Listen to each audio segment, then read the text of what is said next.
Okay, now moving on to my third pro, javelin builds. Holy stinking cow! Someone has hit the happy button for Telric. I kid you not. This is what I have always wanted to see in a game like Destiny 2.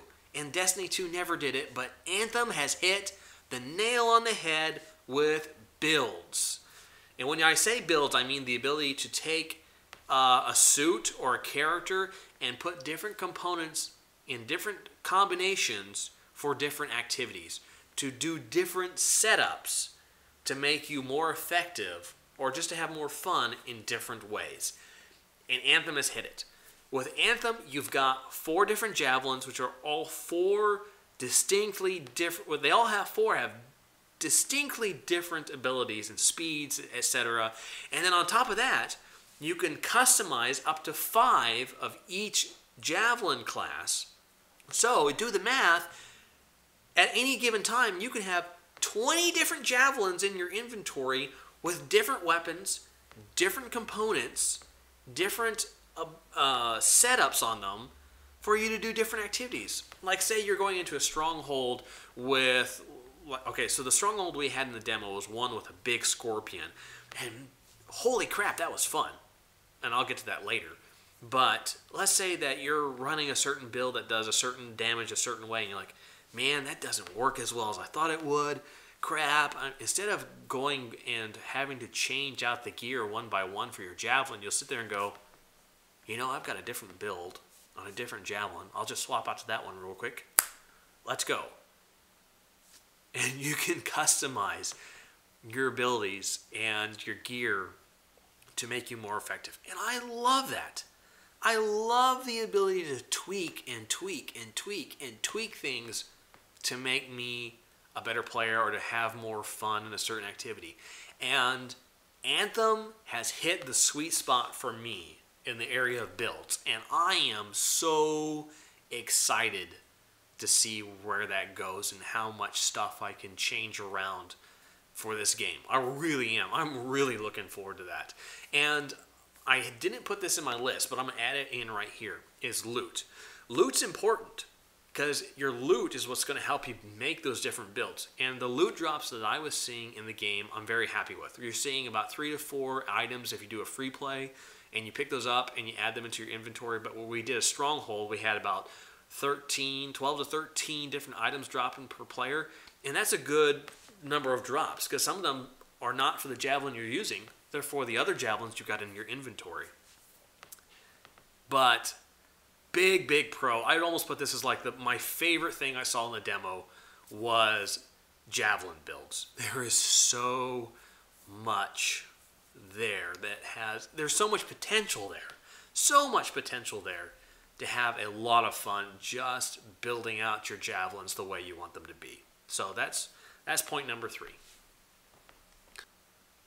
Okay, point number 4 on my pros list, and I had to put this separately, is javelin customization.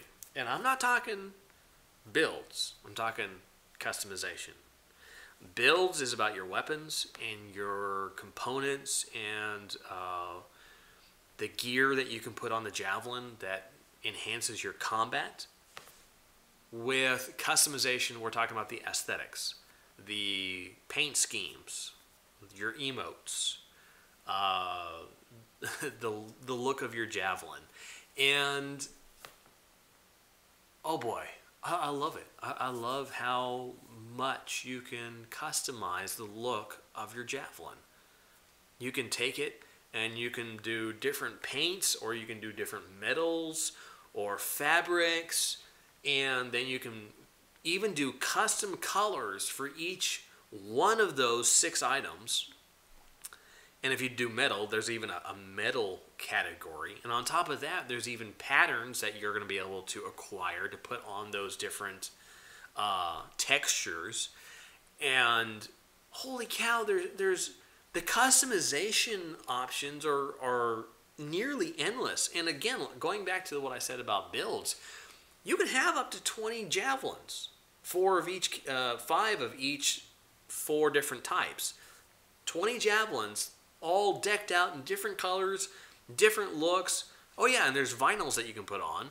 So you can put vinyls and paint and different colors, and you can tell I'm doing this without a script because I'm just like, yeah, this is cool. I kid you not. This is awesome. And what I really like about the customization is your armor. You can put different pieces of armor on your javelin that change how it looks, but it doesn't change your abilities or your builds. They're two separate things. If I want to put on this snazzy helmet or the snazzy piece of leg armor for my javelin, it's not going to change my abilities or components or gear or weapon capability. That's something completely separate. I love how BioWare has taken this game, split the aesthetics into one category, which includes your armor and paint and look, and then had all your weapons and gear and components in the build section. And you combine my point number 3, javelin builds, and all the builds you can do, with the fact that point number 4 is javelin customization. How you look. I can look just the way I want to, with just the set of armor I like and the colors I want, and I can change that as many times as I'd love to, or have 5 different ones all set up the way I like. I'm in heaven. I am so looking forward to just hanging out in the forge and messing around with stuff and doing different builds and different color schemes, and like, hey, Telric, let's go do this stronghold. So I pull out my primary Colossus, and I've got my classic green and silver build. But then we want to go do another stronghold, and I'm like, you know what? Watch this. I'm going to pull out my all gold interceptor. Heck yeah. The customization level in this game, I'm really, really excited about, and I don't think the demo really scratched the surface. I think it only gave us a taste of it, and I'm very excited to see what's in the full game. Point number 5 on my pro list. Strongholds. Don't get me wrong. The story missions were fun. I didn't think they were too short, and I didn't think they were too long. I thought they were a pretty good length of time, especially in normal mode. I thought free play is fun, and I'm looking forward to hanging out and doing free play on my own, you know, or just like having a buddy show up and we'll do free play and gather materials and go do world events. I think that hits a good spot in those setups. But what really won me over in wanting to do more of this game was strongholds. There's one stronghold in the demo, and the boss for that stronghold was shown off in a lot of the trailers. But we did it on normal mode, myself and 3 of my Destiny clanmates, Soldier, Rebel, and Semi-Concedo. And we jumped into this stronghold on normal mode. And according to the length of my recording here, it took us 17 minutes on the boss. And it took us about 43 minutes to do the entire stronghold itself, from beginning to end.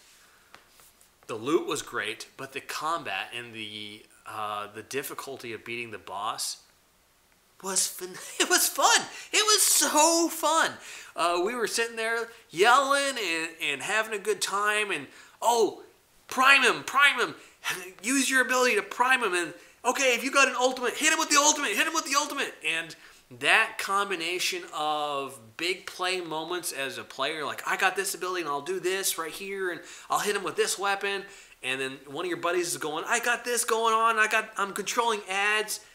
It felt like the perfect bridge between a Destiny 1 strike and a Destiny 1 raid. And I'm really hoping that Anthem has a lot of these strongholds. And we did it on normal mode, and it was a challenge. It was tough. And it was a blast. I want to do more strongholds. I want to spend more time doing strongholds with friends and using different javelins to do the strongholds and figuring out the best way to beat the enemies. Because it was fun. I mean, it was a lot of fun. And then if you up the difficulty level to, say, hard or Grandmaster 1, and the drops are supposed to be 300% better. Well, excuse me, 100% better for Grandmaster 1. I think it's 300% for Grandmaster 3. But the drops are going to be better the higher difficulty it is. I could see Strongholds being one of those things where you really spend a lot of time delving into them to get certain gear or to have to accomplish certain things. And for me, the Stronghold in the demo was the most fun activity that I did in the demo. It was great. It hit a spot in PvE that I have not felt in a long, long time, since a Destiny 1 raid.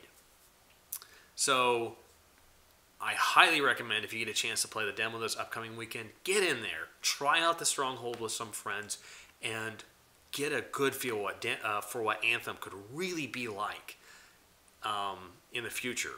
And I'm hoping, my big hope is that Anthem has an end game activity harder than a Stronghold that's almost like a Destiny 1 raid that makes you want to play this game a lot. And I'm really hoping that's in there. I don't know if it is. I really hope it is. But if the Stronghold is just a foretaste of like what an Anthem raid could be, then I'm pretty excited. I think there's a ton of potential for the end game activities if if BioWare builds this game correctly. So I will say the Stronghold was my favorite thing in the demo. I'm very excited about it, and if you get a chance to play it, please do so. It is worth the time doing that with your friends and your buddies. Okay, I'm going to combine points 6 and 7 here because I've gone pretty long with this video already, and that is the music and audio suite for the game are very good, and I'm also going to talk about the visuals real quickly.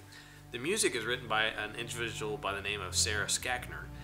She's also known for doing music for Call of Duty Infinite Warfare, as well as Assassin's Creed Origins. And I'm actually a big fan of the Assassin's Creed Origins game.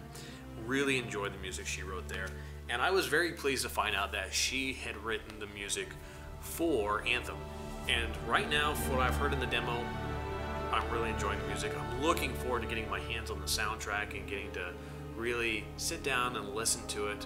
Because for any of you who know me, I'm a big fan of classical music, especially soundtrack music, and the Anthem music I'm very happy with. I'm also very happy with the audio in the Anthem demo, and I'm really hoping that it's even better in the game itself. But the sound effects and the Foley that I've heard in the game, or in the demo, excuse me, has been fantastic. You hear audio cue to your left, to your right about a certain enemy or a certain item you got to find or pick up, and it's there, and it's very natural. So the team at BioWare did a good job making the sound just right. And that leads me to my last point real quickly before I gotta wrap this up, because this video has been going on for a while now. My last point is the visuals. I think the game looks fantastic. When you watch it, you can see everyone's customizations on their javelins, which, going back to that point, is phenomenal. But you can see everyone's customizations, their colors, their setups, and then the enemies all have a certain look and feel to them. And then on top of that, the environments are very different. When you're out free roam or free play and you're roaming around, you can have the water environments you can dive into, and you also have these ginormous skyboxes and these lush vegetations, but then you go underground and there's these dark brooding tunnels, and I think that the visuals for the game are phenomenal. They remind me of Destiny 1 because they're clear, they're concise, but at the same time they don't overload you. But there is plenty of information to glean from what you're seeing on your monitor. So I think they hit the sweet spot. I think they did a great job with it. In summary, I am really impressed with this demo. And it's just a demo. You get past the point of all the server problems and difficulties and issues, and guess what? This game, oh boy, I want to play it. I don't know how else to put it then. I want to play this game. I want to play Anthem, and I have not been this excited about a game in a very, very long time. If you made it all the way through the video, thank you very much for watching, fellow freelancers. I will see you in Fort Tarsus.